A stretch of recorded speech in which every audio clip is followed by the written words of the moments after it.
Sorry na. Sorry na. Nabawi ako. Galit ka ba? Ramdam ko eh. Ang dami po kasi ginagawa ko nun. Alam niyo na po, may binyagan naman po bagad. Oo.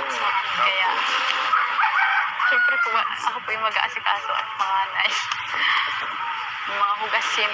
Laging ako hugasin. Okay. Hindi po din natatanggalan hugasin.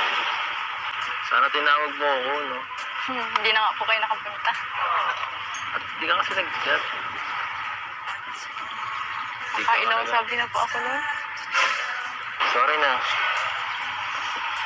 Sorry na.